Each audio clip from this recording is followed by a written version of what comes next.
Giriraj sir, LIC मतलब मरने के बाद पैसा। क्या फायदा ऐसे पैसे का? बच्चों को थोड़े ही अमीर बना के जाना है। मान लेते हैं ये साल आपका इनकम 10 लाख रुपया है साल का, तो क्या जिंदगी भर तक आप 10 लाख रुपया ही कमाने वाले हैं? अगर भगवान आपको अनुमति देते हैं 25 साल काम करने का, तो शायद अगले 10 सालों में वो 1 करोड़ 2 करोड़ या 5 करोड़ भी हो सकता है या 10 करोड़ भी हो सकते हैं। इसका मतलब आप अगर जीवित हैं तो बच्चों को एक बेहतरीन जिंदगी दे सकते हैं।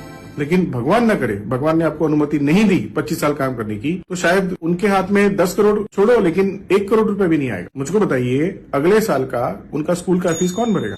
घर का राशन कौन भरेगा? इलेक्ट्रिसिटी का बिल कौन भरेगा? है कोई व्यक्ति जो उनके खर्चे का जिम्मेदारी उठाए? इसलिए LIC होना चाहिए। अब मान लेते हैं एक पॉलिसी होल्डर के पास 25 साल का जीवन लक्ष्य पॉलिसी 50 लाख रुपए के रिस्क कवर, जिसके लिए वो महीने का सिर्फ 10,000 रुपए ही सेव करते हैं। पहले ही वर्ष उनका एक्सीडेंट की वजह से देहांत हो जाता है, तो उनके नॉमिनी को तुरंत पूरा का पूरा 50 लाख रुपया मिलता है। अगले साल से बच्चों के एजुकेशन के लिए 2.5 लाख रुपया मिलते रहेगा। कब तक मिलेगा? पूरे 25 सालों तक मिलते रहेगा। और 25वें साल में वाइफ के रिटायरमेंट के लिए अलग से 50 से लेके 60 लाख रुपए मिलेगा। और ये सारी की सारी रकम जो है वो पूरी मिलेगी, टैक्स फ्री मिलेगी। मुझे सिर्फ एक वजह बता दो कि आपके बच्चों के पास ये जीवन लक्ष्य पॉलिसी क्यों नहीं होना चाहिए। LIC का मतलब मरने के बाद पैसा नहीं, आपके ना रहते हुए जो जिंदगियां जीने वाली हैं उनके भविष्य के निर्वाह के लिए LIC कम से कम उनका आत्मसम्मान सुरक्षित रहे, इसलिए इंश्योरेंस करते हैं। LIC करो, जिम्मेदार बनो।